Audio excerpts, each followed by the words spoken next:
Assalamualaikum warahmatullahi wabarakatuh. Alhamdulillahi wahdah, wassalatu wassalamu ala man la nabiyya ba'dah, amma ba'd.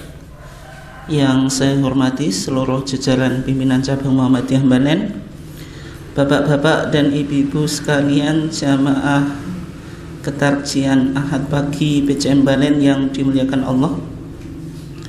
Alhamdulillah, pada kesempatan ini kita masih diberikan Allah Subhanahu wa taala nikmat yang berupa kesehatan dan juga kesempatan, sehingga kita masih bisa meluangkan waktu untuk mengkaji tentang masalah agama, terutama yang berkaitan dengan putusan dan fatwa-fatwa tarjih di dalam Muhammadiyah.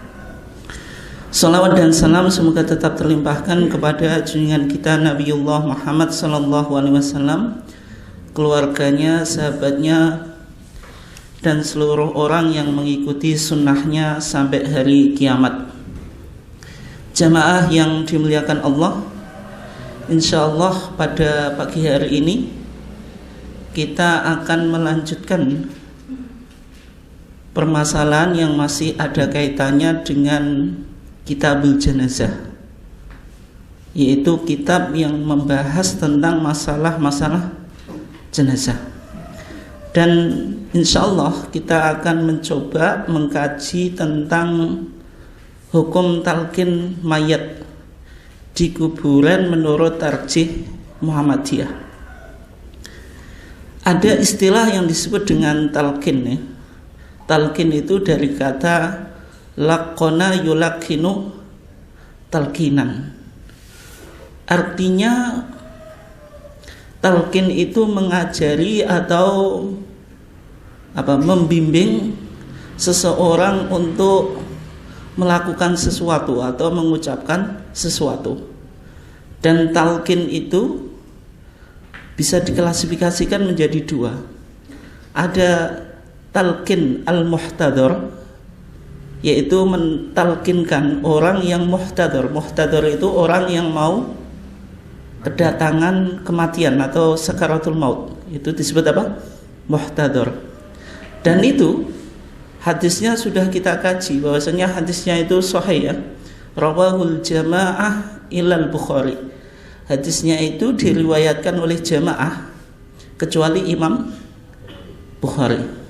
Artinya Imam Muslim, Ashabus Sunan yang 4 itu juga meriwayatkan hadis tersebut, yaitu dari hadis Abi Sa'id dari Nabi Muhammad SAW. Beliau bersabda, "Lakinu mautakum la ilaha illallah." Itu. Lakinu, talkinkanlah. Ini ada bentuk perintah atau imperatif atau fi'il amr, yang mana talqin ini ditujukan mautakum. Mautakum itu jamak dari mayit. Mayit jamaknya mauta. Tapi di sini ada dua makna, makna hakiki dan makna majazi. Secara makna hakiki, mautakum itu orang yang sudah meninggal. Tetapi secara majazi, makna mautakum itu orang yang mau meninggal. Tetapi kebanyakan ahli hadis ketika memahami mautakum di sini, termasuk Ibnu Hibban, itu mengatakan man hadaratul munyah, orang yang kedatangan kematian, maksudnya sakaratul maut. Kenapa kok kita ambil makna majazi? Karena pemaknaan secara majazi atau metaforis, yaitu orang yang mau meninggal, itu sama dengan hadis Nabi yang lainnya. Nabi mengatakan, "Man kana akhiru kalamihi la ilaha illallah dakhalal jannah." Nah, siapa yang akhir ucapannya la ilaha illallah, maka dia akan masuk surga. Sehingga makna dari hadis tadi kita pahami sebagai makna majazi. Mautakum itu orang yang mau kedatangan kematian atau yang mau meninggal. Oke. Tetapi yang kedua, ini yang menjadi pembahasan kita. Talqin di kalangan sebagian ahli fikih. Ini sebagian ahli fikih, ya, terutama mazhab Syafi'i. Itu juga dilakukan ba'da dafni, setelah mayit itu dikubur, maksudnya dilakukan di kuburan. Ini yang menjadi kajian kita.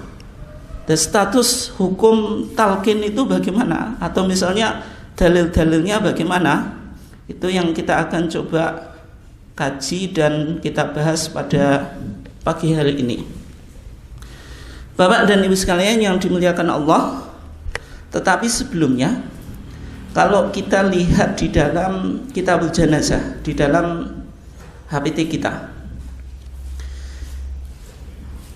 di bab Kaifiyatul Dafni, Kitabul Janazah, di bab apa? Kaifiyatul Dafni, tata cara mengubur. Yang paling bawah itu rumusan kita mengatakan fa idza faragtum min dafnihi, apabila kamu selesai menguburkannya, maksudnya menguburkan mayit, fad'u, maka doakanlah. Ini perintah yang pertama. Yang kedua, wastaghfiru lahu, mintakan ampun kepadanya. Was'alu, dan mintakanlah kamu sekalian lahu, kepadanya atau baginya, at-tathbit, supaya imannya itu ditetapkan. Karena ini berkaitan dengan apa? Imtihan kubur atau imtihan fil kubur, yaitu apa? Ujian di dalam apa? Kubur.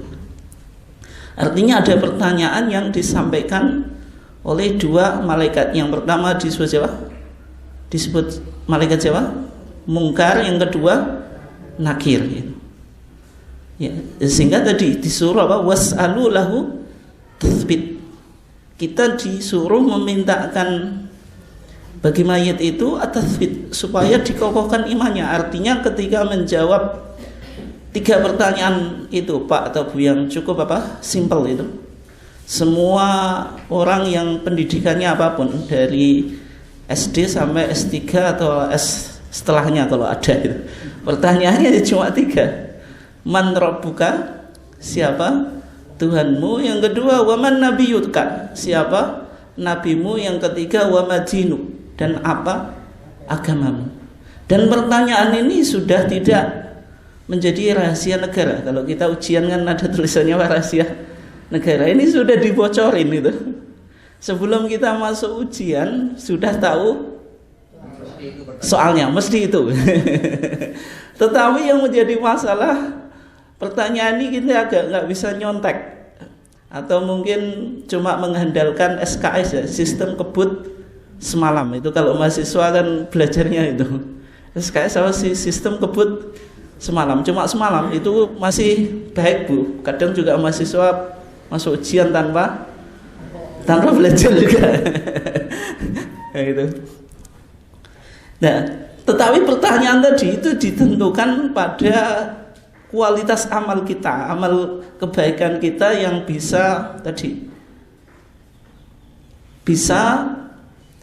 memberikan kemampuan bagi kita untuk menjawab pertanyaan yang disampaikan oleh malaikat Mungkar dan Nakir.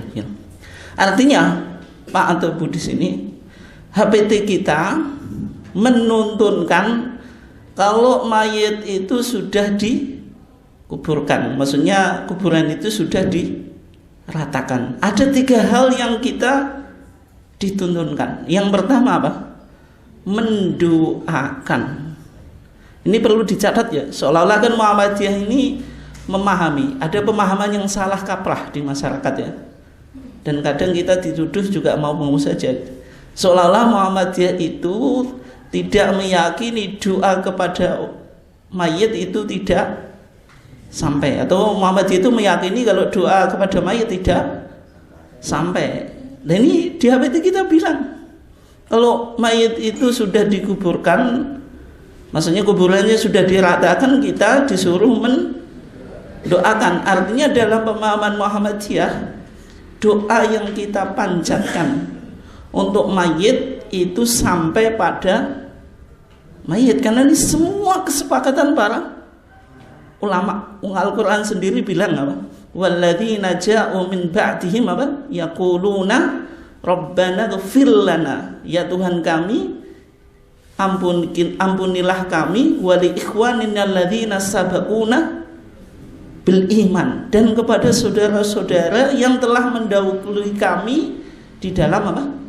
Keimanan. Artinya kita mendoakan saudara-saudara kita yang mendahului kita di dalam keimanan itu kan sudah meninggal. Artinya doa orang hidup untuk orang mati itu sampai.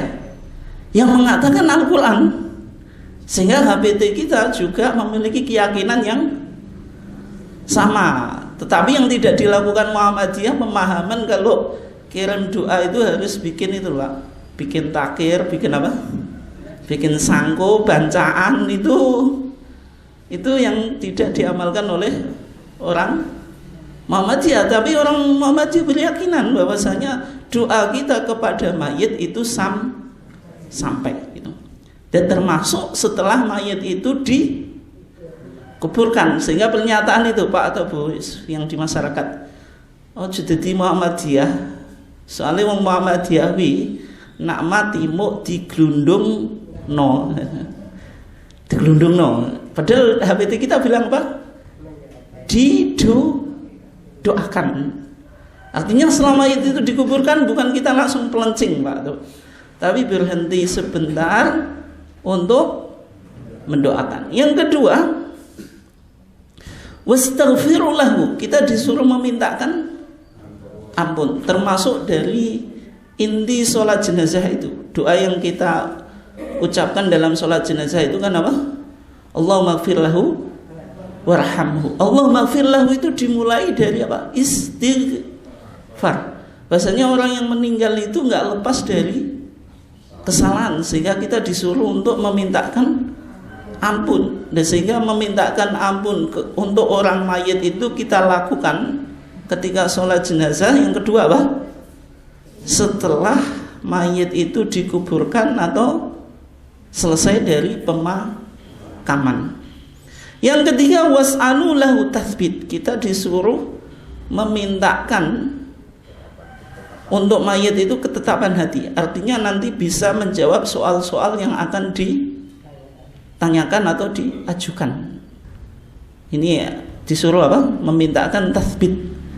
Sehingga di kalangan para ulama, tathbit itu ya doanya harus diantaranya Allahumma tsabbithu, ya Allah mudah-mudahan engkau menetapkan keimanan mayit itu. Itu kalau secara literal ya, meskipun kita bisa memakai doa-doa yang umum, yang intinya apa? Supaya mayit itu nanti bisa menjawab pertanyaan di dalam apa? Kuburan. Artinya ini disepakati oleh semua ulama, Pak. Semua apa? Ulama, apapun mazhabnya. Tapi yang menjadi perdebatan itu tentang talqin. Nah itu. Nah, dasarnya apa? Dasar yang digunakan oleh majelis tarjih di dalam menetapkan tuntunan ini yaitu hadis Abu Dawud dari sahabat Utsman. Qala, ia berkata, kana Nabi sallallahu alaihi wasallam, adalah Nabi Muhammad sallallahu alaihi wasallam, idza faragha, apabila selesai, min dafnil mayyit, dari mengubur mayit, waqafa alaih, maka Rasulullah berdiri. Ini penting Pak, waqaf alaih ini menunjukkan kalau doa setelah menguburkan mayat itu dilakukan dengan wukuf. Wukuf itu apa? Berdiri, bukan qu'ud, bukan duduk. Karena sebagian orang memahami seolah-olah doa berdiri itu kok gak diduga atau apa? Gak mengikuti adab doa. Tapi di sini justru yang dilakukan Rasulullah apa? Waqafa alaih, Rasulullah berdoa dalam keadaan apa? Berdiri. Faqalat, terus Rasulullah bersabda, istaghfiru, mintakanlah ampun kamu sekalian, li akhikum, kepada saudara kamu sekalian. Wasalu, dan mintakanlah lahu, baginya, at-tathbit, supaya imannya dikokohkan. Nah ini coba dijelaskan. Kenapa kok penting kita memintakan tathbit supaya imannya itu dikokohkan atau konsisten dalam keimanan? Dijelaskan taklilnya atau alasannya. Fa innahu, maka sesungguhnya dia al-ana sekarang yus'alu akan ditanya. Ini alasannya, ini taklilnya. Karena tidak semua hadis itu disebutkan taklil atau alasannya oleh Rasulullah. Terkadang Rasulullah memerintahkan sesuatu tapi tidak dijelaskan alasannya. Tapi kalau di konteks hadis ini Pak, langsung dijelaskan. Kenapa kok kita disuruh memintakan tathbit? Fa innahu al-ana yus'alu. Hadisnya apa? Sahih. Tapi yang menjadi perdebatan Pak, doa semacam ini, doa setelah mayat dikuburkan, itu dilakukan jamaatan atau munfaridan, secara berjamaah, artinya seseorang memimpin, atau dilakukan sendiri.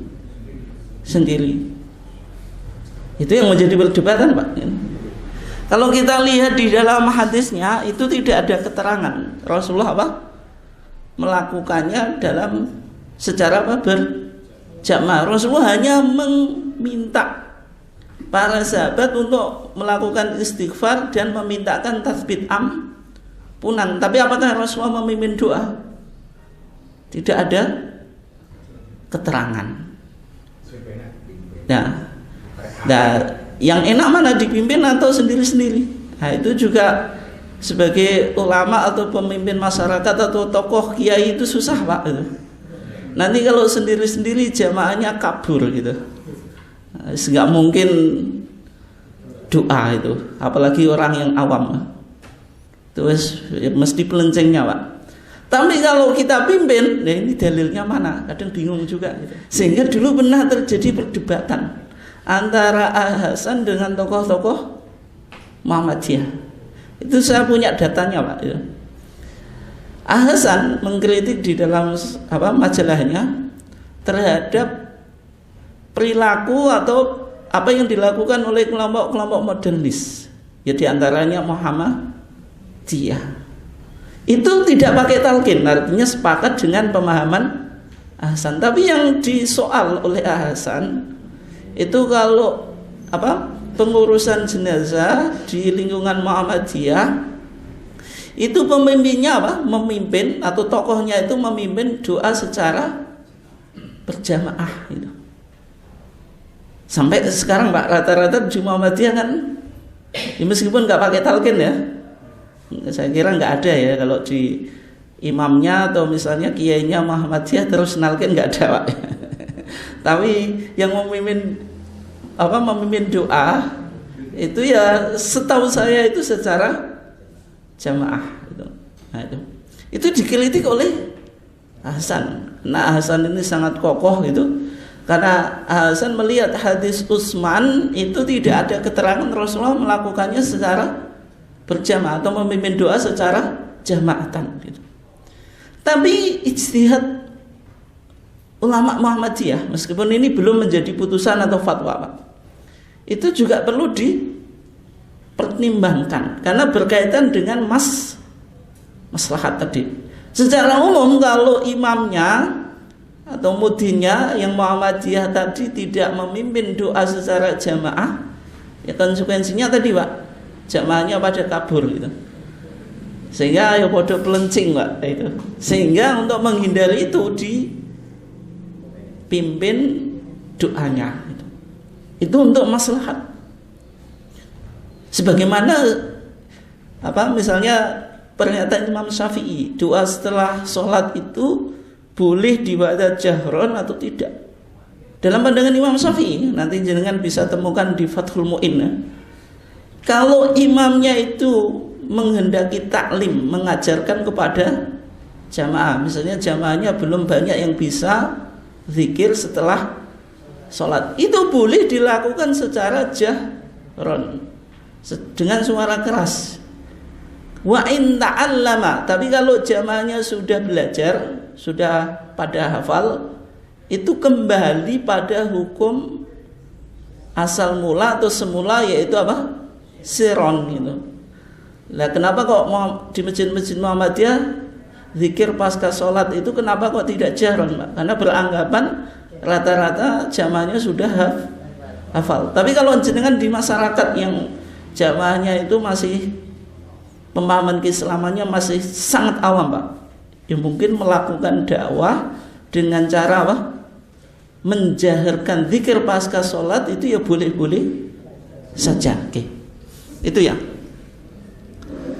Kemudian dari hadis tersebut bisa kita pahami juga bahwasanya hayatul qabri, kehidupan kubur itu memang ada dalilnya. Yang mana persoalan eskatologi Pak. Eskatologi itu yang berkaitan dengan alam-alam akhirat. Ini kan sering menjadi perdebatan. Misalnya kalau Kitabul Iman yang ada di Muhammadiyah ini seolah-olah Muhammadiyah dalam masalah keyakinan hanya menggunakan hadis mutawatir. Bagaimana tentang doa yang diucapkan di akhir sholat kita Pak? Kita disuruh isti'adzah, ta'awud dari 4 hal. Di antaranya apa? Allahumma inni a'udzubika min adzabil qabri wa a'udzubika min adzabi jahannam, atau Allahumma inni a'udzubika min adzabi jahannam wa a'udzubika min adzabil qabri, atau wa min adzabil qabri. Nah, setelah sholat kan ada doa yang mana kita minta perlindungan min adzabil qabri, dari azab kubur. Lah kok di Kitabul Iman kita seolah-olah Muhammadiyah dalam keyakinan menggunakan hadis mutawatir saja. Padahal hadis adzabul qabri itu dipahami sebagian kelompok hadisnya apa? Ahad. Nah, ini nanti agak dalam ya, tapi intinya langsung kesimpulan saja, nggak usah lama-lama. Intinya hadisnya itu sebenarnya itu sampai hadud tawatur, sampai mutawatir. Artinya banyak riwayat yang menunjukkan bahwasanya adzabul qabri itu memang ada. Itu artinya kalau setelah sholat ada isti'adzah, bukan setelah sholat, sebelum salam yang terakhir dari sholat kita ada isti'adzah dari 4 hal itu, diantaranya min adzabil qabri. Memang keyakinan yang berkaitan tentang masalah itu dibangun atas hadis yang mutawatir itu saja. Oke. Berikutnya tentang azab kubur itu apakah hanya untuk umat Muhammad saja atau umat-umat sebelum Nabi Muhammad? Artinya umat-umat sebelum Nabi Muhammad ketika di kuburan itu juga ada imtihan tadi.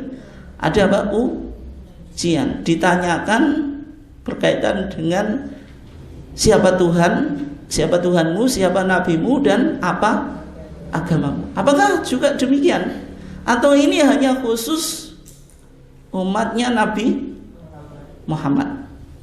Jawabannya kalau kita lihat di dalam hadis Zaid ibn Thabit yang diriwayatkan oleh Imam Muslim, Rasulullah bersabda, inna hadhil ummah, sesungguhnya umat ini tubtala, akan diuji fi kuburiha, di dalam kuburnya. Nah, redaksi ini dipahami redaksi yang restriktif. Restriktif itu apa? Membatasi. Seolah-olah yang akan diuji itu ya umatnya Nabi Muhammad saja, sehingga umat-umat yang terdahulu itu tidak diuji atau tidak ditanya tentang 3 hal di dalam kuburan. Nah, kenapa kok demikian? Lahirnya harus di sini. Alasannya karena umat-umat terdahulu itu Pak, siapa yang menentang Nabi langsung diazab. Kalau kita baca sejarah Nabi itu, siapa yang membangkang kan langsung dihabisi Pak. Bahasa kasarnya kan itu. Artinya kalau yang membangkang itu sudah langsung dihabisi oleh Allah gitu, dengan diturunkan apa? Azab. Ya berarti ketika di kuburan ya selesai, sudah tidak usah diuji. Fungsi ujian ini apa? Untuk menentukan, atau ujian step pertama Pak, langkah pertama. Kadang ujian kita ya mau apa melamar sesuatu, ujiannya kan berlapis-lapis Pak. Ujian tulis, ujian oral, macam-macam. Nah, maksudnya ujian di dalam kuburan ini ujian yang pertama sebelum nanti akan dihisab gitu. di hari akhirat. Nah, karena umat Nabi Muhammad ini, yang mana misi dari Nabi Muhammad diutus itu kan wa ma arsalnaka illa rahmatan lil alamin, termasuk Islam yang berkemajuan. Kemarin kita bahas ya, sudah sampai atau belum, yang ingin direalisasikan oleh Muhammad itu apa? Tahqiqu rahmah lil alamin. Islam itu harus bisa merealisasikan rahmat untuk semua alam. Artinya kalau Nabi Muhammad itu tidak diutus illa rahmatan lil alamin, maka di antara rahmat yang dibawa oleh Nabi Muhammad untuk umatnya itu meskipun pelaku dosa tidak mungkin diazab waktu masih hidup di dunia. Sehingga ujian itu baru akan dimulai ketika di kuburan itu. Dipahami semacam itu ya. Tapi kalau menurut Ibnu Qayyim di dalam kitabnya Ar-Ruh gitu, ya azab kubur itu atau ujian di dalam kuburan itu tidak hanya untuk umatnya Nabi Muhammad, tapi juga untuk umat-umat yang lainnya. Ya terserah perdebatan itu Pak. Tapi intinya ada dua pendapat tadi. Oke. Nah, kalau Nabi atau Al-Anbiya itu ditanya atau enggak Pak di dalam kuburan? Karena di antara pertanyaannya kan waman nabiyuka, dan siapa nabimu. Masa Nabi Muhammad ditanya ya Muhammad waman nabiyuka, anak saya. Ya sebenarnya kalau kita lihat di dalam hadisnya itu tidak ada keterangan Pak. Tapi kalau pernyataan di kalangan para ulama, misalnya di kitab I'anatul Talibin, Al-Anbiya itu tidak ditanya di dalam kuburan, karena yang namanya Nabi itu jelas imannya sudah tidak perlu diragukan. Yang kedua, dengan taksis bil akal, mengecualikan dengan akal. Pertanyaan itu ditujukan kepada orang yang bukan nabi. Kenapa? Karena di antara pertanyaannya waman nabi yuka. Kalau waman nabi yuka ditujukan oleh nabi, ya malah itu pertanyaan yang membingungkan Pak. Apalagi ini berkaitan dengan keselamatan. Yang ditanya nabinya sendiri, tapi tak pertanyaannya waman nabi yuka itu.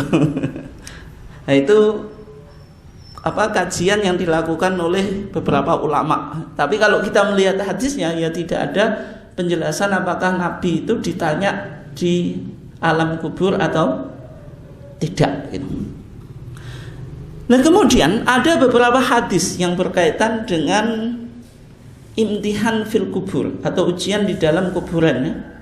Di antaranya innal mayyita, sesungguhnya mayit idza wudi'a fi qabrihi, apabila sudah diletakkan di dalam kuburannya, maksudnya sudah dimakamkan, wa tawalla anhu ashabuhu, kemudian yang mengubur itu sudah pada pergi Pak, innahu la yasma' qur'ani alihim, sesungguhnya dia akan mendengar suara apa? Sandalnya.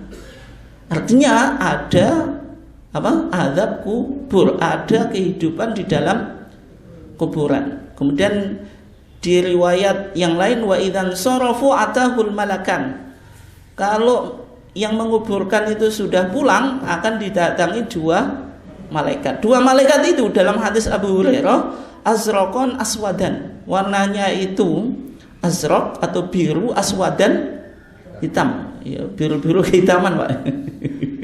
Yang pertama disebut al-munkar, yang kedua apa? Nakir gitu. Dan seterusnya. Nanti ia akan menanyakan kepada orang yang meninggal tadi, ma kunta ta'bud, apa yang engkau sembah. Kalau orang tadi diberi hidayah oleh Allah, maka dia bisa menjawab kuntu a'budullah, saya menyembah Allah. Kemudian akan ditanyakan, apa yang engkau katakan kepada laki-laki ini, yaitu Nabi Muhammad. Kalau seorang mukmin akan mengatakan asyhadu annahu abduhu wa rasuluh, sesungguhnya saya bersaksi bahwasanya dia hamba Allah dan utusannya, dan seterusnya. Kalau misalnya dia kafir, maka ketika ditanya oleh dua malaikat tadi, misalnya ditanya tentang agamanya, madinuk, apa agamamu? Dia akan ha. Dia akan ketawa karena nggak bisa jawab. La adri, saya nggak tahu. Kemudian ketika ditanya tentang seseorang yang diutus kepada mereka, dia juga ha ketawa. La adri, tidak tahu. Tetapi Pak atau Bu, dalam penjelasan hadisnya ketika jawabannya tadi la adri, tidak tahu, ini tidak tahu yang celaka Pak. Tapi kalau Imam Malik bilang la adri itu memang apa? Menunjukkan kalau apa? Dia belum melakukan tahqiq itu penyelidikan tentang masalah apa? Hukum. Imam Malik itu ditanya 33 pertanyaan, itu yang dijawab cuma 3. Karena berfatwa itu enggak cukup berat Pak, karena itu tanggung jawab dengan Allah. Kalau kita kan orang-orang ilmunya cidik-cidik tapi berani fatwa, gak cetho ya jawab. Tapi Imam Malik itu ketika nggak tahu ya la adri, saya nggak tahu, karena orang berfatwa itu konsekuensinya itu kan tanggung jawab kepada Allah, karena menyatakan hukum itu nggak mudah gitu. Apalagi ini hukum Allah. Tapi kalau la adri di sini konsekuensinya apa? Ketika dijawabnya la adri apa? Wa yudrab bimatorik min hadidin dorbatan, maka akan dipukul dengan palu-palu yang terbuat dari besi, satu pukulan saja. Dipukul satu kali saja. Lauduriba biha jabanun lasoro turaban. Tapi kalau palu itu digunakan untuk memukul apa? Gunung, itu akan jadi debu. Fayasihu sayhatan yasma'uha man yaliha, maka mayat itu akan menjerit dengan suara yang didengarkan orang yang di sampingnya, tapi ghairu tsaqalain, selain manusia dan jin. Itu tentang azab kubur ya. Ya, berikutnya Pak atau Bu, berkaitan dengan talqin ya. Hadis apa anjuran untuk berhenti dan berdiri melakukan doa setelah mayat dikubur, itu dianggap oleh sebagian ulama, terutama dari mazhab apa? Syafi'i, untuk menetapkan tentang adanya tuntunan talqin. Ini talqin setelah apa? Setelah mayat itu dikubur. Itu digunakan untuk mendukung adanya tuntunan tentang masalah apa? Talqin. Dan sehingga kalau kita lihat di dalam Fathul Mu'in ya, kitab yang cukup populer di Indonesia, kalau perintah untuk berdiri mendoakan mayit setelah apa? Kematian, memang ada pernyataannya secara khusus ya. Wa ayyakifa jama'atun ba'da dafni, dan hendaklah apa? Berdiri jamaah setelah apa? Penguburan, indal qabri, di sisi kubur, saatan, yaitu sewaktu atau sebentar. Yas'aluna Nabi kalau di dalam mazhab Syafi'i, saatan itu pemahamannya apa? Karena ada hadis, yaitu hadis Ibnu Umar ya. Hadis Amr ibn As. Dia berwasiat kepada sahabat-sahabatnya, kalau meninggal itu disuruh mendoakan di samping kuburannya. Saatan itu maksudnya apa? Waktunya itu sama dengan orang menyembelih kambing atau apa? Atau onta dan membagikan dagingnya, itu saatan. Berapa? Ya, nguliti angel Pak. Tapi kalau dulu mungkin orang Arab itu punya keahlian, skill secara khusus cepat. Tapi saatan itu bukan berarti sebentar ya, paling enggak ya doanya itu ya agak lama lah gitu. Ya itu Pak, tinggal Melayu Pak. Oke. Itu maksud apa? Saatan ya. Nah kemudian setelah itu bicara tentang talqin, wa talqinu balighin walau syahidan, dan disunahkan mentalqin orang yang balik. Berarti kalau anak kecil ditalqin atau tidak? Tidak, karena tidak balik. Ini kata Fathul Mu'in ya. Walau syahidan, meskipun dia mati syahid, itu tetap apa? Ditalqin. Dan cara talqinnya bagaimana? Fayaqudu rajulun, maka seseorang apa? Orang yang menalkin itu duduk atau berdiri, Pak? Nah, ini Pak jenengan tahu ya, meskipun kita nggak mengamalkan talqin, tapi minimal tahu. Yang mentalkin atau mulakinnya itu berdiri atau duduk? Kalau jamaahnya berdiri atau duduk? Jamaahnya duduk ya. Yang mentalkin? Mentalkin duduk. Kenapa kok duduk, Pak? Waca buku, Pak ya. Nah, ngadeg angel. Kalau jamaahnya?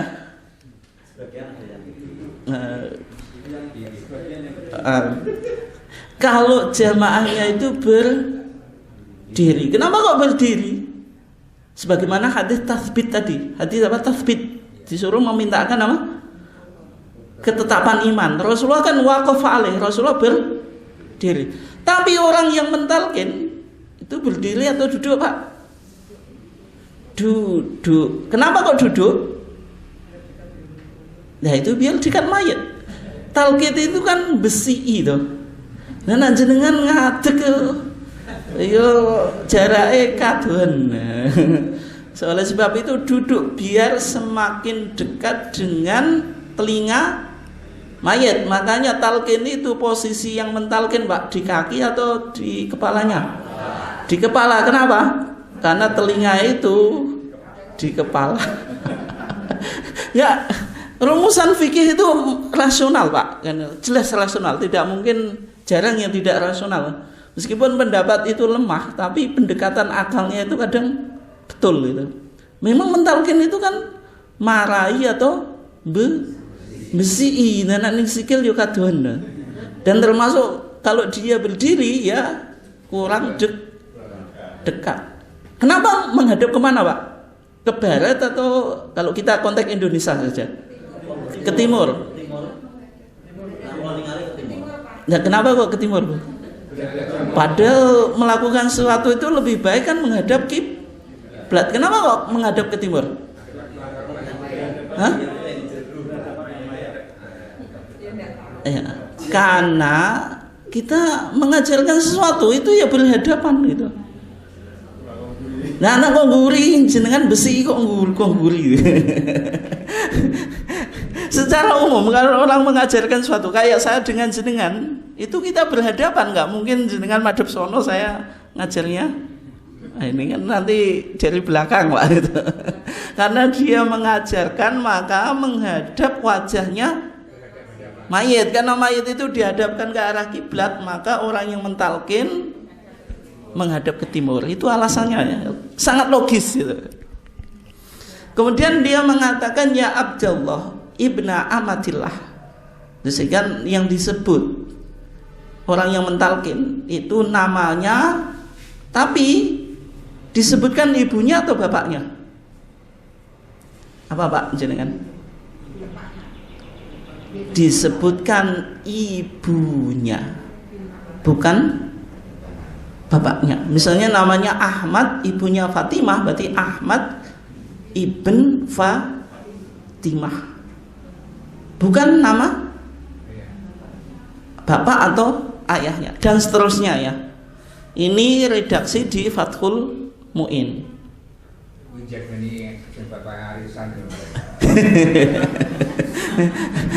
Enggak. Nah, itu. Ini ada dua redaksi ya. Nah, tapi ini enggak begitu populer. Nanti saya ambilkan di I'anatul Thalibin, karena yang dipakai di masyarakat itu pakai redaksi I'anatul Thalibin atau syarahnya Fathul Mu'in ya. Qala Syekhuna, berkata Syekh kami atau guru kami. Siapa? Ibnu Hajar Al-Haytami gitu. Yaitu gurunya Syekh Zainuddin Al-Malibari. Ini ulama yang cukup terkenal dalam mazhab apa?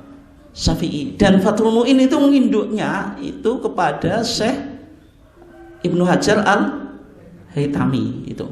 Karena praktek mazhab Syafi'i yang diikuti di Indonesia itu mengikuti fatwanya Ibnu Hajar Al-Haytami. Kalau di Mesir di sana Al-Imam Ramli, itu ada dua ulama ya. Itu penting Pak. Tapi jenengan yang umum-umum saja. Wa yusannu takraruhu thalathan. Talqin itu disunahkan 3 kali. Wal aula lil hadirin al wuquf. Yang paling utama untuk yang hadir itu wukuf berdiri. Walil mulakin, dan untuk orang yang mentalkin itu qu'ud. Tadi apa? Duduk. Wa nida'uhu bil ummi fih. Dan memanggilnya itu dengan ibunya, bukan dengan bapaknya. Ini penting Pak, jenengan mengke dipersonalkan apa maju ya. Kemudian yang dipanggil apa bapaknya. In urifat, kalau tahu. Wa illa fabi Hawa. Biasanya anak mudin itu enggak begitu tahu nama ibunya Pak. Pokoknya ya Ibn Hawa itu. Nah, istrinya Nabi Adam itu. Kenapa kok demikian? Karena dianggap itu tauqif. Tauqif itu berdasarkan dalil, bukan menggunakan logika akal. Meskipun manusia itu di hari kiamat itu dipanggil dengan nama bapaknya atau nama ibunya. Nama bapaknya. Ud'u li abaihim. Mereka akan dipanggil dengan nama-nama apa? Bapaknya. Tapi kalau ditalkin itu pakai nama ibu. Kenapa? Katanya itu tauqif, mengikuti dalil, bukan pakai logika. Ini wilayah ta'abudi, wilayah ibadah, bukan ta'akuli, bukan rasionalitas itu. Nah, berikutnya Pak, ini yang paling penting ya, tentang bagaimana redaksi talqin. Masih lama Pak? Berapa jam? Ya, di dalam kitab I'anatul Thalibin Pak, itu disebutkan cara talqin. Tentang apa cara talqin? Bagaimana cara talqin itu? Tadi berarti orang yang mentalqin menghadap, di konteks Indonesia menghadap apa? Ke timur. Talqinnya itu di sisi kepalanya, bukan kakinya. Dalam keadaan apa? Duduk. Kemudian membaca sebagaimana yang dijelaskan dalam kitab I'anatul Thalibin. Ini kitab yang dikarang oleh Syekh Abu Bakar Sato Ad-Dimyati. Sebenarnya Syekh Abu Bakar Sato Ad-Dimyati ini gurunya Mbah Ahmad Dahlan dan gurunya Mbah Hasyim Asy'ari. Sehingga keilmuan Islam tradisional Pak itu pasti lewat Syekh Abu Bakar Sato Dimyati. Sehingga kitab I'anatul Thalibin ini sangat penting dalam apa? Hasanah Islam klasik atau Nusantara Pak, atau Islam tradisional. Kitab yang paling otoritatif dalam fikih itu ya I'anatul Thalibin, karena kitab ini memiliki hubungan genealogi keilmuan ulama Nusantara itu. Karena sanad ini, karena ilmu itu kan dalam pandangan secara umum Pak, semuanya kita di Muhammadiyah itu ada sanadnya. Kalau enggak ada sanadnya nanti ada beberapa masalah Pak. Oke. Sehingga kitab ini penting. Dan apa yang disebutkan di sini Pak, itu sudah saya cek. Jadi punya enggak buku ini? Ini buku penting Pak. Primbon Imamuddin. Bahasa Jawa Pegon ya. Primbon. Nah, primbon itu ada yang negatif, ada yang positif Pak. Kalau primbon ini yang positif. Saya punya primbon sembahyang Pak, tapi bukan primbon sing mistik itu. Maksudnya primbon itu dalam bahasa Jawa itu ada yang maknanya negatif, ada yang positif. Kalau ini primbon yang baik itu Imamuddin. Imamuddin karena orang Jawa itu suka nyingkat Pak. Namanya Abdullah ya jadi elek, diceluk Dul. Padahal namanya Abdullah, diceluk apa? Dul. Muhammad jadi Mat. Padahal sapi loh. Tapi kalau di negara Arab itu nggak ada nama itu disingkat, ya Abdullah ya Abdullah, Muhammad ya Muhammad.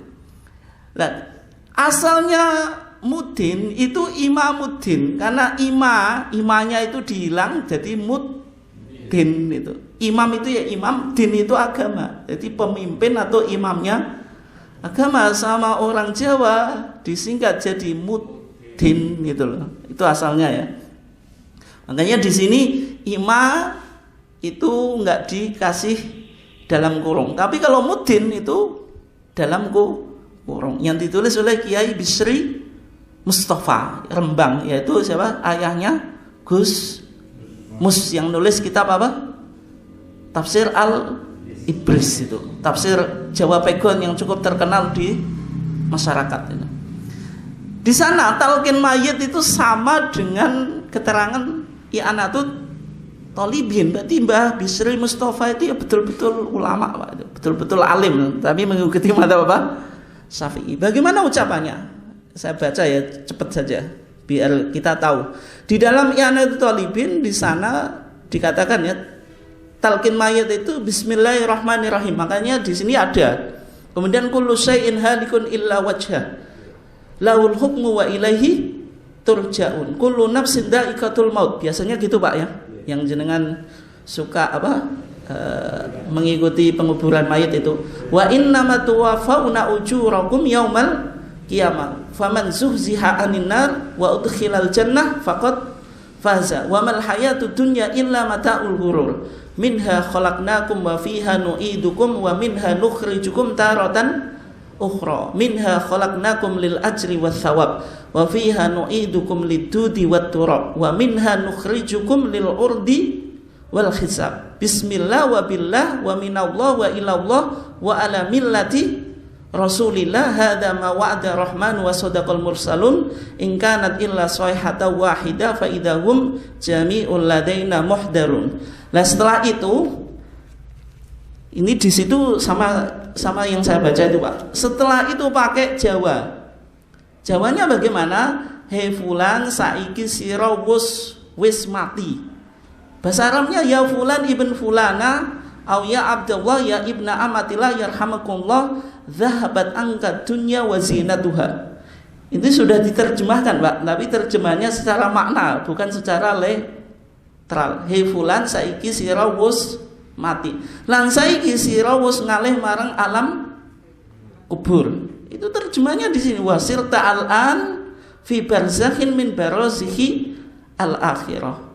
Ya iku alam barzah, sira aja nganti lali perkara kang sira sungkemi nalika sira pisah karo kita kabeh, ya iku nyekseni yen temen ora ana pangeran kang hak kejaba Gusti Allah, lan nyekseni yen Gusti Nabi Muhammad iku utusane Gusti Allah. Pokoknya macam-macam, Pak, ya, karena keterbatasan waktu nggak bisa saya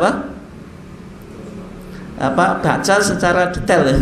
Tapi intinya yang ada di i'anatut thalibin dengan primbon Imamuddin itu sama. Tentang apa? Masalah talqin tadi. Pokoknya nanti kalau jenengan ingin tahu beli saja. Soalnya kalau jenengan dimintai suwuk juga di sini ada, Ibu, suwuk nyapeh, suwuk macam-macam itu. Tapi suwuk apa?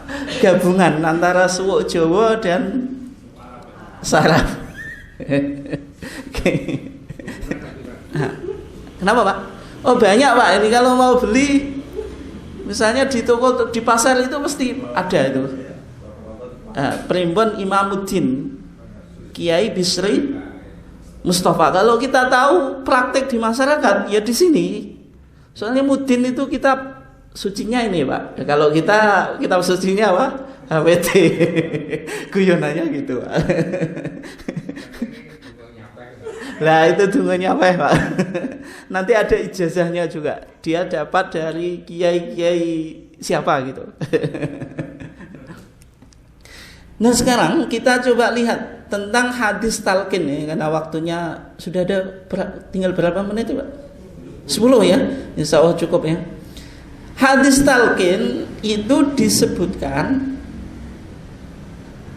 di dalam kitab yang mudah dilacak ya, misalnya Bulughul Maram, itu jenengan temukan hadis talqin, atau Muntakul Akhbar yang ditulis oleh kakeknya Ibnu Taimiyah, kemudian disyarah oleh Al-Imam Syaukani.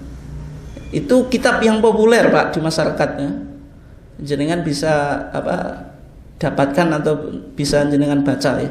Di sana ada hadis dari Rasyid ibn Sa'ad, ini perawinya ya, Yang kedua, Dhamrah ibn Habib. Ada yang baca Dhomarah, ada yang baca apa? Dhamrah ibnu Habib. Yang ketiga, Hakim ibn Umar. Ada 3 orang. Qalu, mereka berkata, siapa mereka 3 orang ini? Semuanya adalah tabi'in. Tabi'in itu berarti muridnya sahabat. Seseorang yang pernah ketemu sahabat tapi tidak pernah berjumpa secara langsung dengan Nabi, itu disebut tabi'in. 3 orang ini tabi'in, yaitu Rasyid ibn Sa'ad, Dhamrah ibn Habib, dan Hakim ibn Umar. Qalu, mereka mengatakan, idza suwiya, apabila diratakan, alal mayit, atas mayit. Apa yang diratakan? Qabruhu, kuburannya. Wansorofa, dan meninggalkan siapa an-nasu, manusia, anhu, dari mayit. Maksudnya kalau kuburan itu sudah diratakan. Dan sehingga Pak, ini penting Pak, idza nalikani suwiyatin ratakno alal mayiti yang atas mayit apa kubure mayit. Sehingga talqin itu dilakukan ketika kuburnya sudah diratakan atau sebelum Pak? Atau sebelumnya. Kan bisa juga mayit datang ke kuburan sebelum dimasukkan ke liang, bisa saja Pak. Atau dimasukkan ke liang lahat tapi kuburannya belum ditutup dengan tanah itu, ditalkin disik. Kenapa kok nunggu kalau kuburannya sudah diratakan Pak? Meskipun secara logika Pak, nah kuburannya belum ditutup dengan tanah, itu kan mayit bisa mendengar secara langsung. Kenapa kok semacam itu Pak? Kenapa kok nunggu diratakan dulu? Biar pekerjaan selesai dulu. Nah, itu mantap jawabannya. Biar pekerjaannya selesai gitu. Nanti kalau belum selesai itu repot.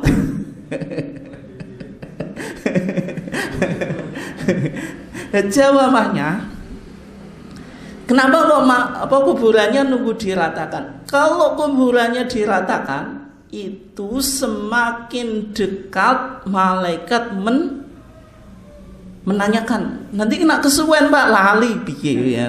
Kayak kita mau ujian itu loh Pak, mau ujian itu tantangan ujian itu kita dulu di waktu kuliah itu pasti menjelang 5 menit 10 menit sebelum masuk ruang ujian. Ngapa lo tenanan nih. Soale isogo sing diapalo dek bengi lali. Demikian juga talqin itu. Jadi semakin dekat dengan kedatangan 2 malaikat, itu semakin menguatkan iman mayit tadi. Yang kedua, pernyataan hadis ini, idza suwiya 'alal mayyit qabruhu, apabila kubur mayit itu telah diratakan, sehingga talqin itu dilakukan kalau kuburannya itu sudah rata, itu alasannya ya. Wansarafan nas, dan orang-orang sudah mau meninggalkan. Kanu yastahibuna, mereka mensunahkan. Siapa yang mensunahkan? Kanu tidak mungkin nabi, karena kanu itu kan mereka. Kalau nabi itu kana, ini kanu. Yastahibuna, mensunahkan ayyuqala lil mayyiti inda qabri, dikatakan untuk mayit di sisi kuburannya.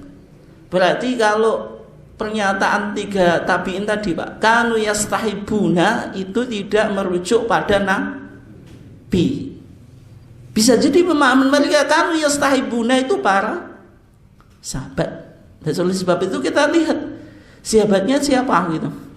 Apakah yang dilakukan sahabat ini pendapat mereka sendiri atau punya sanadnya dari nabi?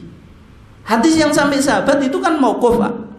Kalau sampai Nabi hadis mauquf itu bisa dijadikan hujah ketika punya sandaran kepada Nabi. Maksudnya perbuatan atau pernyataannya sahabat punya sandaran dari Nabi. Kalau tidak, sekedar apa yang dilakukan sahabat atau sekedar pernyataan sahabat, tidak bisa dijadikan hukum atau dasar hukum. Karena dasar hukum itu kan hanya Quran dan sunnah. Sunnahnya sahabat ketika tidak punya sanad dari Nabi, tidak bisa dijadikan sandaran hukum. Nah, itu cara memahaminya semacam itu ya. Kemudian apa yang dikatakan? Ya fulan qul la ilaha illallah, ya fulan ucapkan la ilaha illallah, asyhadu an la ilaha illallah 3 kali. Ya fulan ucapkanlah Rabbi Allah, Tuhan kami Allah, wa dinil Islam, agamaku Islam, wa nabiyyun Muhammad dan wa nabiyyi Muhammad dan nabiku Muhammad, tsumma yang sorifu, kemudian ia apa? Berpaling atau pergi. Rawahu Sa'id fi Sunani, diriwayatkan oleh Sa'id dalam kitab Sunannya. Lah, hadis ini dijadikan dasar hukum dalam masalah talqin. Hadisnya sampai Rasulullah atau tidak? Tidak. Yang meriwayatkan siapa? Tabi'in. Yang bilang kanu yastahibuna, mereka mensunahkan siapa? Yang dibilang kanu yastahibunya siapa? Sahabat, berarti tidak punya landasan secara langsung dari Rasulullah. Sehingga kajian di kalangan para ulama, Pak, nanti jenengan bisa lihat di kitab Subulus Salam, apa syarahnya Bulughul Maram yang ditulis oleh Al-Imam As-San'ani. Misalnya Al-Imam Haytami itu menyebutkan dalam sanadnya itu ada rijalun lam a'rifhum, ada perawi-perawi yang tidak dikenal. Di dalam hasyiah atau footnote kitab yang ditulis oleh Al-Imam Al-Haythami, ada Asim ibn Abdillah itu dhaif. Siapa? Dhaif. Kemudian Athram itu muridnya Imam Ahmad, pernah berkata atau bertanya kepada Imam Ahmad ibn Hanbal tentang masalah talqin setelah mayit itu dikuburkan. Jawabannya Imam Ahmad bagaimana? Hadzal ladzi tasna'unahu idza tufinal mayyitu yaqifu ar-rajulu wa yakunu ya fulan ibn fulanan qol. Kata Imam Ahmad apa? Ma raaitu, saya tidak melihat ahadan seorang pun yaf'aluhu, melakukannya, illa ahlus Syam, kecuali penduduk Syam. Hina mata Abul Mughirah, ketika meninggalnya Abul Mughirah. Berarti talqin itu tidak dikenal di kalangan para sahabat. Meskipun perawinya tadi bilang apa? Kanu yastahibuna, seolah-olah semua sahabat itu apa? Mensunahkan talqin. Tapi kata Imam Ahmad sendiri, yang melakukan talqin itu siapa? Ahlu Syam, penduduk Syam. Syam itu sekarang negaranya menjadi apa saja, Pak? Syria, Palestina, sama Libanon. Itu yang disebut apa? Syam. Ketika Abul Mughirah meninggal. Nah, dari sini apa? Mazhab Syafi'i menyimpulkan talqin itu sunnah. Itu. Meskipun sunnah, tapi sekarang jadi politik identitas, Pak. Padahal cuma sekedar sunnah. Dalam kajiannya Sholeh Al-Makbari, ini ulama Yaman ya, sama dengan Imam Syaukani dan Imam San'ani, di kitabnya Al-Manar fil Mukhtar an Jawahir Al-Bahri Az-Zakhar.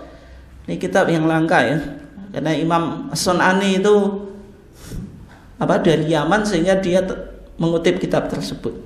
Di sana dikatakan inna hadits talqin hadza haditsun la yashukku ahlul ma'rifah bil hadis biwad'ihi.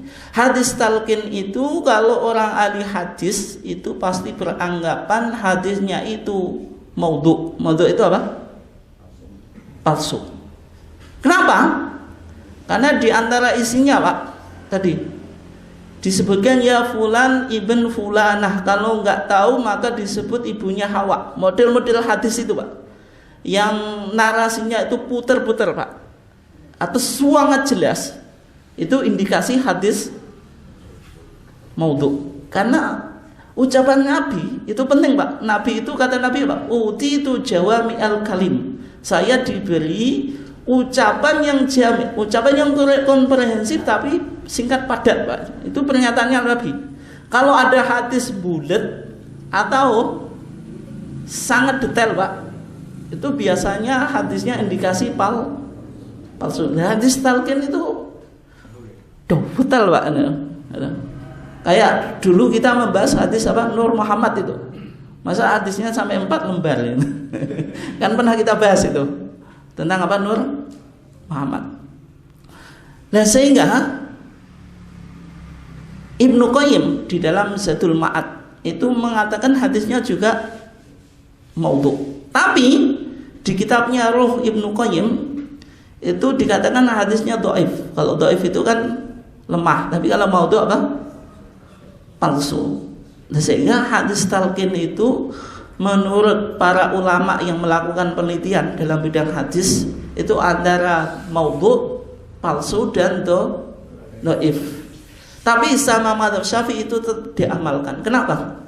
Karena dalam mazhab Syafi'i itu membolehkan amal atau fadhailul amal dengan hadis-hadis yang dhaif. Tapi kalau ditarjih atau di Muhammadiyah Pak, dasar hukum itu Quran, yang kedua sunnah makbulah. Sunnah makbulah itu tidak memberikan ruang hadis dhaif untuk diamalkan. Sehingga dalam pandangan Muhammadiyah hadis talqin ini tidak bisa diamalkan karena nggak bisa dimasukkan sunnah makbulah karena statusnya dhaif, antara dhaif dan maudhu.